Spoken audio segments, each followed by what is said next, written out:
যার কাছে আমার প্রয়োজন তার পিছে পিছে, কিন্তু আমার এটা বুঝানোর জন্য, নাহলে আমার এটা আলোচ্য বিষয় না।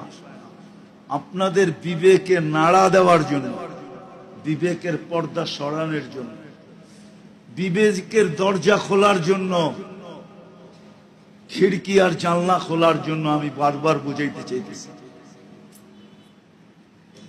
যে মানুষের পিছনে প্রয়োজনের কারণে আমরা এত ঘুরতে পারি, এত সমীহা করতে পারি, এত শ্রদ্ধা করতে পারি, এত ভক্তি করতে পারি, এত জুতার পরে জুতা ক্ষয় করতে পারি, যে আল্লাহর 24 ঘন্টা আমি মুহতাজ।